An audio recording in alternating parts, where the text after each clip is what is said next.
Jim, I don't have very many questions for you because you have a whole story that you'd like to share with us. I do have a story. I'm not only a broker that refers short sales to short sale pros, I'm a client. It's like the hair club for men.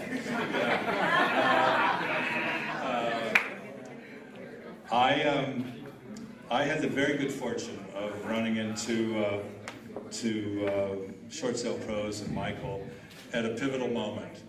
I had a very expensive property in San Diego, one that I bought. Anybody buy a property at the top of the market? That was me. I was the one.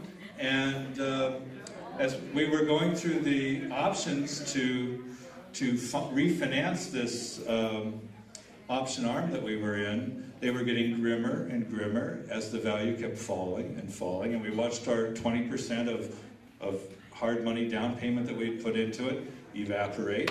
And our options were going further and further away until we were contacted by our lender, Chase, with a wonderful letter in 2008 saying, "We're going to modify your loan." Right. So we played that game with them for about 10 months until a very honest woman at Chase, the only one I ever ran into there, said to me, "Mr. Abbott, no one's going to modify your loan when your payments are current and you have an 800 FICO score. If you're serious about modifying this loan, stop making payments on it." Which we did.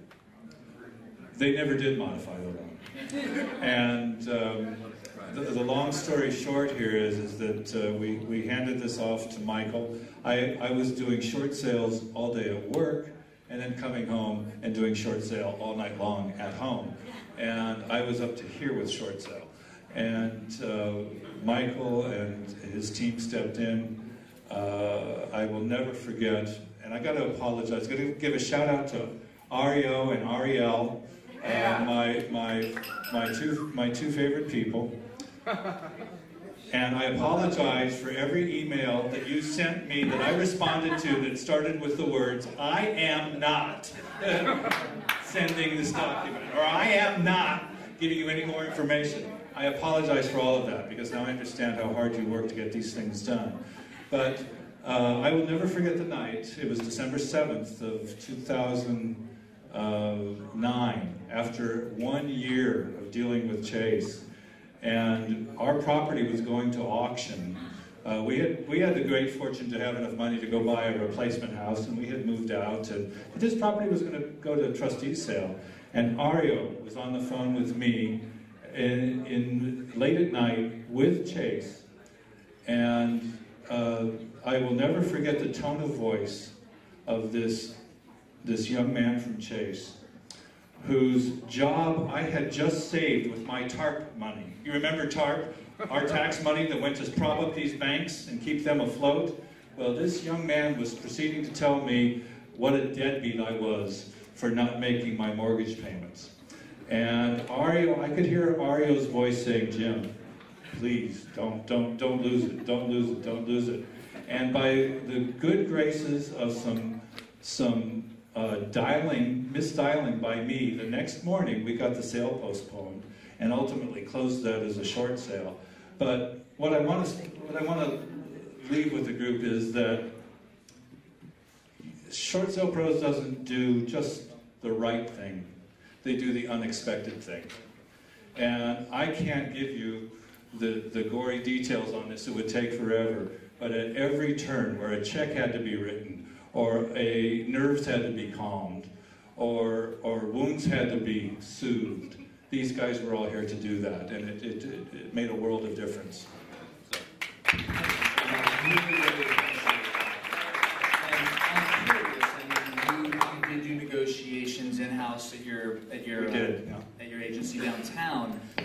What gave you the confidence to give us a chance? Because that's how a lot of agents out here are feeling tonight. Do I give them that chance? Well, there's been a lot of misinformation from the Real Estate Commissioner's office that paints a very incorrect broad brush about third-party short sale negotiators.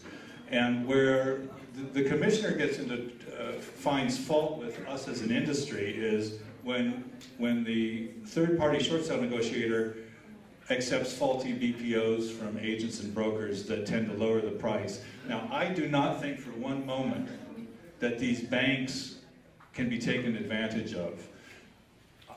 There isn't language I could use in mixed company that would convey how I feel about these banks, because they're all crooked cheats and liars. Everyone has seen this. You know, mishandled files, lost documents, botched appraisals, every single thing that could go wrong in a transaction. Now, we wouldn't accept from an escrow officer or an agent in our industry these banks put on us and put on our clients. And to think that we should be able to do that is naive. That we should be able to take on that responsibility is naive. We cannot. And once I saw what Aria went through on my personal residence, which was an expensive home. It was $1 million. I think we paid $1.7 million for it, and we sold it for $960,000. That was the drop in value in 3 years. And to see what they had to go through to accomplish that, there really wasn't any question. We had a very good in-house negotiator who we now have weaned totally off of short sales and handed them all over to Michael and his team with the greatest confidence. Because I don't want my wonderful agents, many of whom are here tonight, I don't want them on hold for 60 minutes, 90 minutes, waiting for that same snotty kid who called me that we were on the phone with. I don't want my agents waiting for that. I don't want them subjected to that.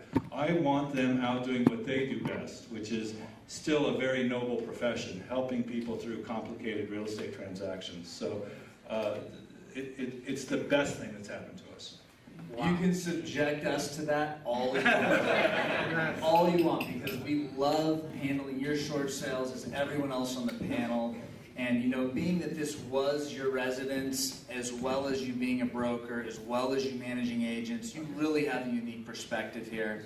And so, again, I really appreciate the vote of confidence. And no one could have done what you did. No one.